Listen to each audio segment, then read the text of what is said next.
Bem-vindos ao Bitcoin Talks. Este é o 10º episódio da 9ª temporada. Eu hoje queria convidar-vos, caso não tenham ouvido o episódio anterior, a que o ouçam antes de ouvir este, porque vai fazer muito mais sentido e vai-vos trazer muito mais vontade de explorar este tema se tiverem ouvido o episódio anterior. Portanto, o episódio anterior foi focado no Bull Run de 2024 e falamos sobre motivos para a subida do valor das criptomoedas, motivos para a descida. E falamos sobre como é que pode acontecer o próximo halving, o ano 2024, onde as coisas podem acontecer parecidas com o passado. Toda a gente está a contar com isso, mas também explico porque é que podem acontecer de forma muito diferente do passado, precisamente porque as pessoas estão a contar com isso. Os mercados são muito dados à psicologia e, portanto, todas estas coisas e todas as razões, não só práticas como psicológicas, para o mercado subir ou não subir, eu deixei-as bastante bem descritas no episódio anterior. Portanto, se não ouviram, ouçam. Em todo o caso, não quer dizer que não compreendam este episódio. Se não ouviram o anterior, vão na mesma compreendê-lo, mas acho que é preciso fazer uma ligação entre os dois. O episódio de hoje é sobre o perigo da regulamentação. É um dos temas que me parece que vai pesar mais na valorização ou não das criptomoedas, e hoje queria falar um bocadinho do perigo da regulamentação, porque acho que toda a gente que investe em criptomoedas tem que estar a par disto, tem que estar consciente de que isto é uma das forças que vai pesar significativamente no valor das criptomoedas. Eu chamo a isto um bocadinho a ameaça contra a cripto. Podemos falar de regulamentação que deixa a cripto debaixo de fogo. Na verdade, talvez até esta regulamentação talvez até nem afete tanto a Bitcoin como as outras criptomoedas. E, portanto, aqui, se calhar até desvendando já um bocadinho conclusões relativamente a este episódio, a regulamentação está de facto a pressionar muito cripto. Por outro lado, também está a trazer players muito fortes para criptomoedas, nomeadamente o setor financeiro, os bancos. E para quem não esteja por dentro do tema, os próprios bancos centrais estão autorizados agora a comprar criptomoedas. Isto é mais uma notícia que é importante perceber os efeitos dela. E hoje é sobre isto que vamos falar. Vamos falar de 4 entidades principais e das regulamentações que elas trazem para criptomoedas. Vamos falar também do famoso G20, os 20 países mais poderosos do mundo, e de que forma é que essa organização, esta 5ª organização, também tem uma mão muito forte e também tem algo a dizer que vai pesar profundamente nos valores das criptomoedas. Então, vamos começar talvez pela regulamentação destas entidades e por explicar um bocadinho como é que elas funcionam.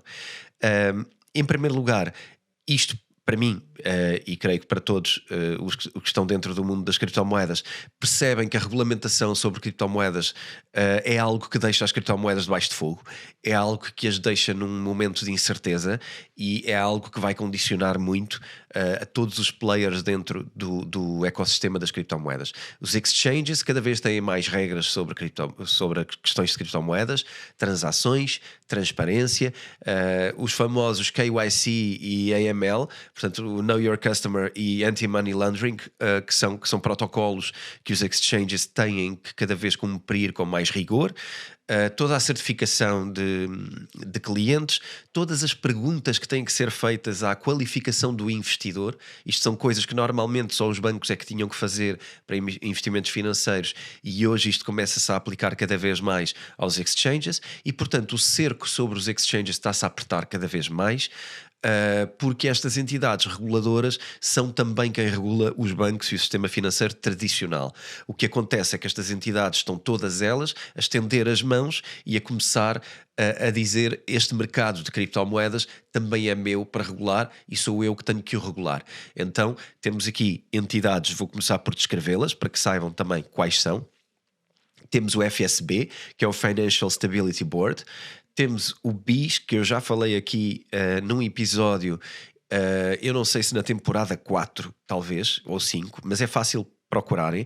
O BIS é o Bank of International Settlements. Quando eu falo nos episódios anteriores no banco dos bancos, é sobre isto que eu estou a falar. O BIS é um conjunto, creio que agora de memória, no episódio dedicado a BIS vocês conseguem perceber exatamente como é, eu descrevo rigorosamente, mas eu creio que são cerca de 60 maiores bancos mundiais que se reúnem é uma instituição obviamente não é eleita, portanto são pessoas dos bancos que decidem reunir-se para decidir sobre o futuro do sistema bancário. E daqui, deste BIS, Bank of International Settlements, saem conclusões e regulamentações que depois todos têm que cumprir. Já agora, para dar uma ideia de como é que isto também é cumprido ou não, o que acontece é, se algum país não regula nesse sentido, se algum banco decide que não é importante para ele aquela regulamentação, aquilo que tende a acontecer é criar-se uma lista negra. Neste caso, existe uma lista cinzenta e chama-se literalmente grey. um, que é uma lista de países ou regiões que não seguem todas as recomendações destas instituições. E quando alguém não segue recomendações, o que acontece é colocado um bocadinho como de não confiança, e quando isto acontece, obviamente perde direitos em termos de financiamentos internacionais, perde privilégios e é colocado de parte, mesmo relativamente a instituições como o International Monetary Fund, o Fundo Monetário Internacional. Portanto, estas organizações são muito poderosas. Eu comecei por descrever Financial Stability Board e o BIS, vou continuar neste processo. FATF, que é como se diz nos Estados Unidos, na verdade FATF, que significa Financial Action Task Force, e esta é uma entidade cada vez mais também cada vez mais ligada a criptomoedas e cada vez com um foco maior em regulamentar criptomoedas. E por último, o International Monetary Fund, que eu acabei de falar, que é o Fundo Monetário Internacional e que também exerce força política e de regulamentação sobre toda a área financeira. Basicamente, estas entidades oferecem com uma mão e condicionam com a outra, porque financiam governos, financiam países em vias de desenvolvimento, financiam projetos do Fundo Monetário Internacional, e obviamente que muita dessa missão traz coisas boas para as populações, é tudo financiado com os dinheiros destas organizações, mas o que acontece é que elas financiam para que possam condicionar. Não é? À partida, quando financiamos uma coisa, depois a coisa torna-se dependente desses fundos, não é? E à medida que fica dependente dos fundos, tem que cumprir as regras que eles oferecem, porque na verdade tornou-se, eu não quero usar a palavra escravo, mas acabei de usá-la, tornou-se escravo do poder, na medida em que ou obedece ou é-lhe retirado o privilégio, e portanto acabam por ser organizações. Muitas vezes nós ouvimos dizer, ou ouvimos as pessoas falar mal do governo, ou ouvimos pessoas queixarem-se dos governos e que os governos têm muito poder e etc. A grande verdade é que hoje os poderes dos governos são muito limitados. A maioria do grande poder está para lá das instituições governamentais, até porque os governos duram apenas 4 anos, não é? Quando não for menos. E quem verdadeiramente cria regulamentação no longo prazo são instituições que não são eleitas. Os governos, apesar de tudo, são eleitos e têm que vir cá justificar o voto às pessoas. Bem ou mal, é algo que pelo menos é eleito. Agora, estas instituições têm uma dificuldade maior porque as pessoas concordem ou não com as regulamentações que elas trazem, não têm a forma de poder votar nelas ou não votar nelas, porque não há oposição, não há nada. São instituições que estão cá e que são supranacionais, portanto estão acima de qualquer governo, e os governos acabam por ter que lhes obedecer e cumprir as regulamentações que eles trazem, porque eles fazem isto por geografias, não é? Portanto, nós hoje sabemos, na geopolítica que falamos muitas vezes aqui, temos várias geografias no mundo, várias geografias económicas, de forças económicas, e depois cada uma vai puxando a brasa à sua sardinha, não é? Eu vou falar um bocadinho aqui também para dar contexto desta FATF. Basicamente foi uma instituição que foi muito forte nos anos 90. A grande função original desta FATF foi para combater a lavagem ao dinheiro nos anos 90, que era um tema da ordem do dia, especialmente até pelo narcotráfico. Expandiu os interesses para outras áreas de ação, e entretanto o que acontece é que decidiu que a sua missão é combater tudo o que põe em causa o sistema financeiro atual. Ora bem, se esta organização tem por objetivo defender o sistema financeiro, uh, acaba por, como é óbvio, considerar criptomoedas uma grande ameaça, porque criptomoedas é provavelmente a maior ameaça ao sistema financeiro atual, não é? Se calhar nos anos 90 falávamos de haver um problema de fuga de capitais que não passavam pelo sistema financeiro, porque passavam em dinheiro, não é? Em cash, em dinheiro físico. Hoje a questão é que todo o controlo que os bancos pudessem fazer sobre o dinheiro digital hoje foi posto em causa com as criptomoedas e, portanto, a criptomoeda é uma ameaça tão grande quanto o dinheiro físico. E, portanto, mais uma vez, esta instituição ficaria fora de jogo e, portanto, daí a sua altíssima motivação em controlar criptomoedas. Controlar, quero dizer com isto, não estou ainda a falar sobre controlar valores ou controlar o mercado, estou a falar de controlar a regulamentação que existe sobre elas. Quem é que pode utilizar, como é que pode utilizar, quais são os exchanges que podem existir, a quem é que eles devem reportar e obedecer, tudo isto são interesses desta organização. E tem vindo a lançar recomendações que ao longo do tempo cada vez mais estão a retirar questões como privacidade e muitas outras associadas a criptomoedas.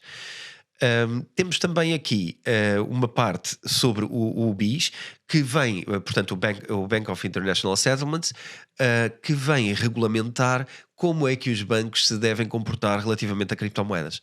E aqui é engraçado, porque a maioria das pessoas olha para os bancos como... quando se fala em cripto, a maioria das pessoas de cripto até nem são pessoas, se calhar, do sistema financeiro e muitas vezes olham para os bancos como a concorrência ou o inimigo ou algo do género.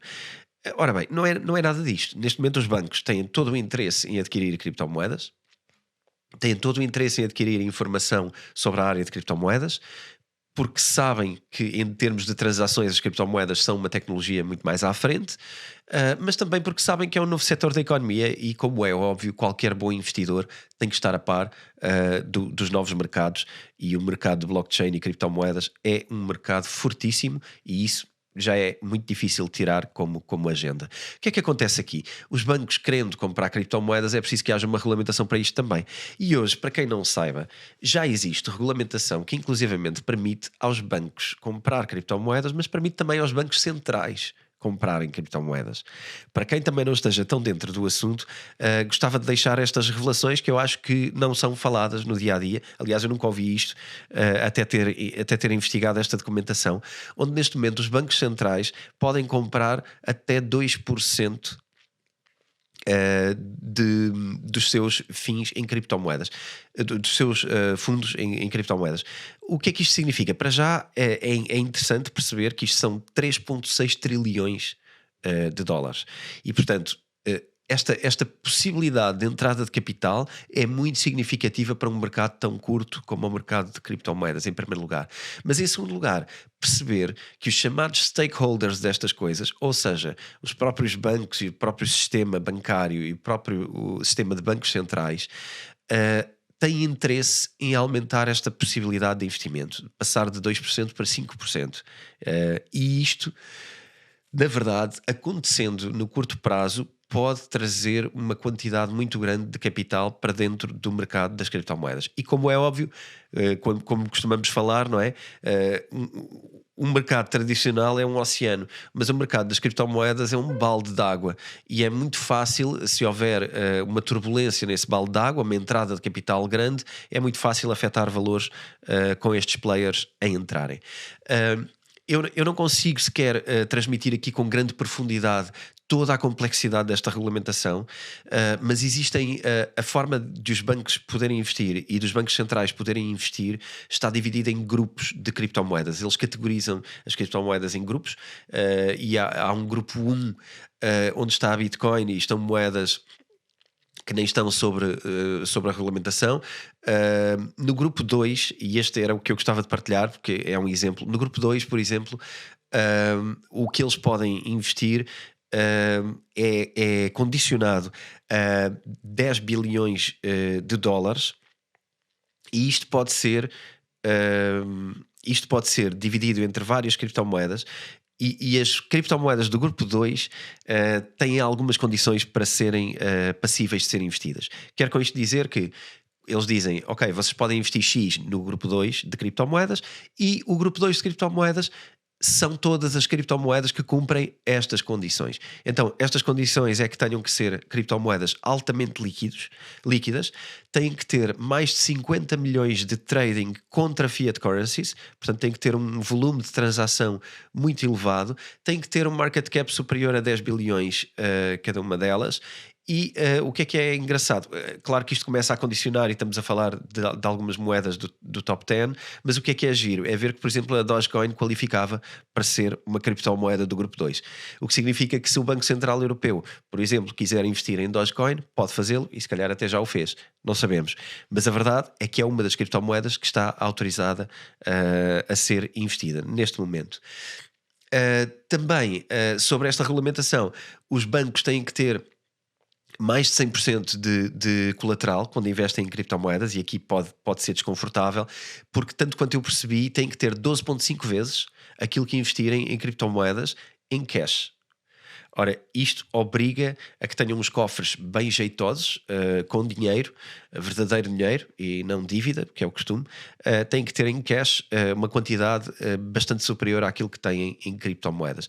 Portanto, eu diria que, se quisermos pensar que algumas criptomoedas podem subir, e aqui estou a falar de oportunidade, se vamos pensar que algumas criptomoedas podem subir porque são passíveis de investimento por parte do Banco Central Europeu ou de qualquer outro banco central, diria que estamos a falar das top 10, provavelmente.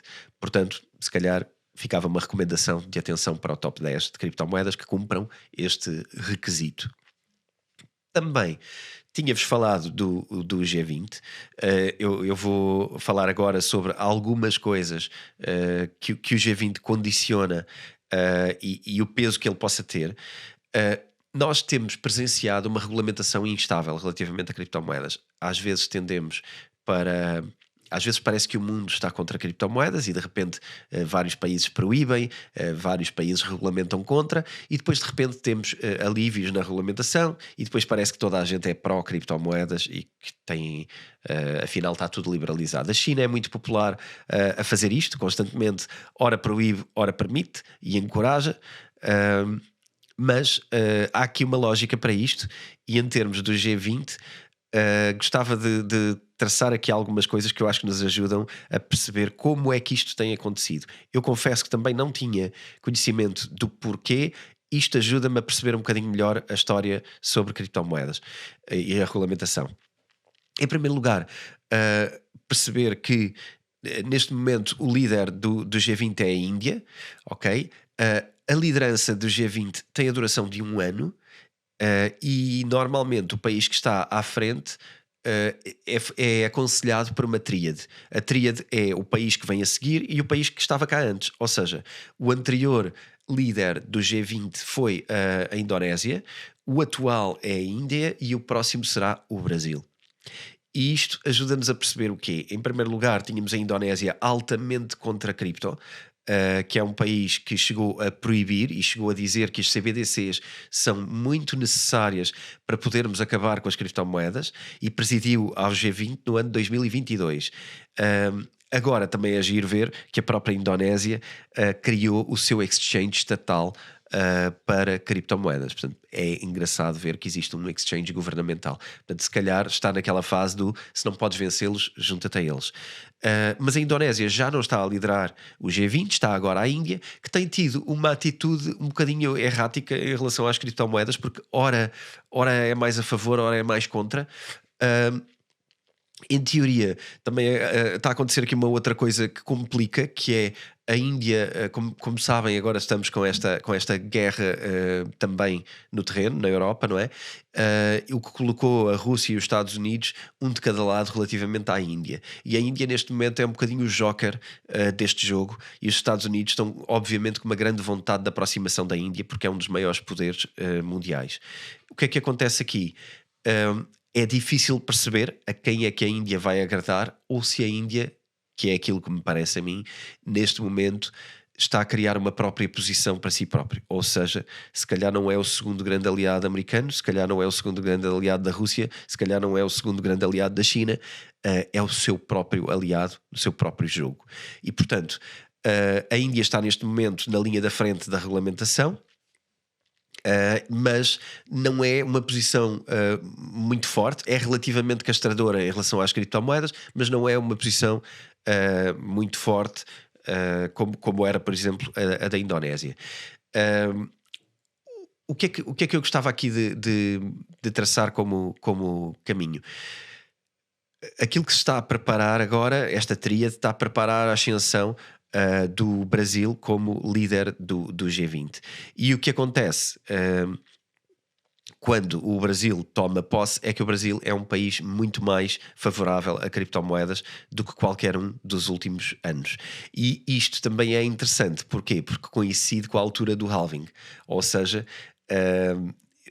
o Brasil vai estar à frente do G20 exatamente quando acontece o halving da Bitcoin.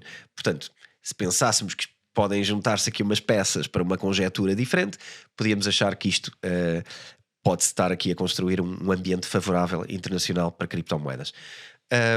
O que é que também é favorável para criptomoedas? A informação que existe neste momento, mesmo retirada de relatórios destas instituições, é que no ano de 2023 o número de pessoas que detêm criptomoedas pode duplicar. E fala-se de serem 800 milhões de pessoas que têm carteiras de criptomoedas. Ora bem, isto acontece porquê? Também porque as pessoas cada vez têm mais noção de que as moedas governamentais estão cada vez mais falidas. Aliás, quem estiver a acompanhar também está a ver agora o que está a passar na Argentina, que é um país cuja moeda está a ter dificuldades, as mesmas dificuldades que já vimos noutras moedas e que aliás já vimos na Argentina em alguns anos atrás, e portanto isto é cíclico, é cíclico. Quem acompanha a Bitcoin Talks já percebeu que isto é cíclico até desde que existimos, até desde 2018 que fazemos o podcast, já se estão a repetir coisas, que é a falência de moedas. Temos também o caso da Turquia, etc. Todos estes países têm uma tendência para criptomoedas muito, muito grande. E quantos mais eles são, mais memória fica na população de que as moedas governamentais são difíceis de confiar. E, portanto, este aumento de pessoas que têm criptomoedas tem muito a ver com esta necessidade de credibilidade de uma moeda. Voltar aqui às instituições e queria falar do Fundo Monetário Internacional. O Fundo Monetário Internacional é quem emite empréstimos para países em desenvolvimento e países em dificuldades. Acontece é que esses empréstimos, quando vão, não é? Vão com o dinheiro, mas vão com as tais condições que eu falei há pouco. Vai com o dinheiro, mas vai com condições. E normalmente são condições que o que é que fazem? Favorecem, neste caso, os aliados americanos. Porque os Estados Unidos, apesar de tudo, são quem maior peso tem em qualquer uma destas instituições que eu estou aqui a falar. E, portanto, quando há um interesse dos Estados Unidos, por exemplo, em castrar criptomoedas, quando o Fundo Monetário acaba de prestar ajuda agora à Argentina, passou isto com a condicionante de que a Argentina devia desencorajar a adoção de cripto. Isto está escrito e isto não é uma simulação que eu estou aqui a passar. Isto é mesmo o caso real. Ou seja, o Fundo Monetário Internacional acabou de emprestar ajuda financeira à Argentina e acabou de recomendar que a Argentina deveria ser mais dura e deveria ser mais de mão firme contra o mercado das criptomoedas na Argentina. E isto, pronto, porquê? Porque, enfim, o povo precisa de se defender e, como é óbvio, neste momento a Argentina é um dos países com grande transação de criptomoedas. Todas estas organizações, como eu disse, não são eleitas. Todas elas criam recomendações que, na verdade, são elas que afirmam isto publicamente e que publicam, e a partir daí eles passam a ser praticamente regras. Todos os países depois querem ter um bom rating e, portanto, todos vão cumprir a regulamentação. No caso da FATF, não é tanto por publicação e por força política, é mesmo porque é uma entidade que consegue criar regras. O que é que eu diria aqui? Acho que existe aqui uma grande ameaça do FATF especificamente, porque o FATF pode criar regulamentação e aquilo que nós percebemos é, se o FATF for quem implementa regras sobre criptomoedas, o FATF é também quem implementa regras sobre o sistema financeiro. Então o que temos é o sistema financeiro a absorver o mundo das criptomoedas, porque quem regula um regula o outro. E isto eu diria que é algo que deve ser um ponto bastante importante para levarem para casa e pensar durante esta semana, porque acho que é muito importante. Se de repente chegarmos ao dia em que as criptomoedas são reguladas pelo mesmo regulador que os bancos, eu acho que temos que pensar se elas ainda podem cumprir ou não o seu papel. Uh, Tirando isto, há também, como é óbvio, a regulação do MiCA, que é engraçado porque o MiCA foi uma regulamentação criada na Europa e que se adiantou a estes players. E isto é engraçado porque dá quase a noção de que parece que há uma vontade de desobedecer, criando regulamentação antes. Porque se nós regulamentarmos primeiro do que estas 4 instituições, se calhar vamos cumprir as nossas regras, porque já existem regras para a União Europeia, o MiCA, o sistema MiCA, então não foram criados por estas instituições e, portanto, se já há regulamentação, não vai ser tão fácil destas 4 entidades virem cá e regularem na Europa. Eu não faço ideia das motivações, nem do nível de conhecimento que as pessoas tenham para lançar o MiCA, mas a verdade é que isto aconteceu antes das 4 instituições o fazerem. Enfim, a ideia que eu quero passar aqui é que nós passamos a ter os mesmos riscos nas criptomoedas se forem reguladas pelas mesmas pessoas e, portanto, deixa de haver aquele interesse por termos uma alternativa ao dinheiro governamental. E isto é algo que eu acho que vai pesar muito no futuro. Também acho que vai pesar muito no futuro esta tríade do G20, porque a seguir ao Brasil, o país que vem é a África do Sul, e a África do Sul, como sabemos, também pertence aos BRICS, e os BRICS o que estão a querer criar hoje é uma moeda alternativa ao sistema americano monetário, não é? Ao sistema do dólar, como moeda de reserva mundial.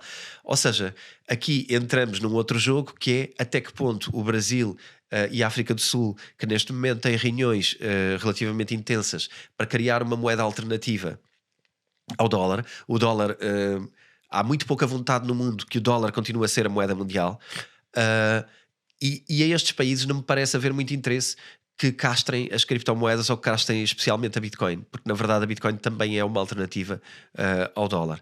Então, o que é que acontece? Não sabemos exatamente como é que se vai desenrolar esta vontade de usar uma outra moeda, porque ainda não estão a conseguir concordar, estes países dos BRICS ainda não estão a conseguir concordar sobre a moeda alternativa qual é, que obviamente cada um quer que seja a sua, não é? E isto é difícil. Mas aquilo que estão todos convencidos é que não há de ser o dólar. E, portanto, podemos ter uma fragmentação, que me parece o mais provável, e se houver fragmentação, é sempre positivo para Bitcoin, porque Bitcoin significa descentralização e fragmentação significa descentralização. Portanto, G20, sum up deste episódio, G20 provavelmente caminhará para um sentido de maior liberdade nos próximos 2 anos. Estes 2 anos vão bater com o halving, porque Brasil 2024, África do Sul 2025. Pode ser um bull run e podemos ver outra vez o mundo um bocadinho aberto e entusiasmado com criptomoedas. Perceber que estas 4 organizações estão a apertar o cerco na regulamentação, e isto vai ser muito pesado e muito até pessoalmente vocês vão perceber que retirar dinheiro dos vossos exchanges vai se tornando cada vez mais difícil, e isto acontece por causa do aperto da regulamentação destas 4 entidades. Recomendações: estejam atentos a recomendações que saiam destas 4 entidades, porque são elas que estão a apertar o cerco às criptomoedas. Estejam atentos a esta descentralização do dólar, estejam atentos ao início do bull run, porque tudo pode acontecer, e quanto mais preparados estivermos, melhor para nós. Portanto, esta é a minha recomendação. Como sabem, eu não vos vou prometer que vão triplicar ou fazer o vosso dinheiro vezes 10. O que eu vos vou dizer é o que é que me parece relevante para vocês estarem atentos e depois trazer-vos estes resumos. Portanto, espero que tenham gostado do episódio. Estejam atentos a isto. Eu vou voltar a falar em episódios futuros sobre outros pesos que possam contar para vermos ou não um bull run no próximo ano e meio. Fiquem connosco. Até para a semana. Já sabem, queria antes disto fazer um anúncio que me estava aqui a esquecer. Atenção, nós vamos fazer, eu e o Rui Queiroz, vamos fazer um webinar especial no dia 10 de outubro às 9 horas. Este webinar é exclusivamente dedicado a partilharmos o nosso portfólio pessoal e a mostrar como é que nós investimos como é que fazemos os nossos investimentos de A a Z. Vão conhecer o meu portfólio, vão conhecer o portfólio do Rui e vão perceber porque é que investimos desta maneira, porque provavelmente nós discordamos e vamos andar ali um bocadinho à batatada. Por isso vocês estejam presentes, marquem presença. Para quem é do Discord tem acesso a este webinar. Para quem não é do Discord, da nossa comunidade de Discord, podem inscrever-se, enviem um e-mail para o bitcointalks@editoraself.pt, inscrevam-se, tem um valor de 25 € que reverte para a nossa comunidade e para fazer crescer o Bitcoin Talks. Eu espero contar com todos vocês. Os que não contar por inscrição, inscrevam-se no Discord, porque na verdade pagam 52 € por ano e têm acesso a um conjunto de webinars ainda mais alargado do que este. Enfim, está aqui o convite, juntem-se, eu acho que vai ser divertido e é a primeira vez que eu vou revelar isto, o meu portfólio, portanto eu acho que é um acontecimento engraçado para quem segue o Bitcoin Talks. Por hoje acho que é tudo. Fiquem connosco, subscrevam o nosso canal, ajudem-nos, façam reviews e convidem os vossos amigos a ouvir isto, porque se vocês gostam é muito provável que eles também gostem. Um grande abraço para vocês e até para a semana.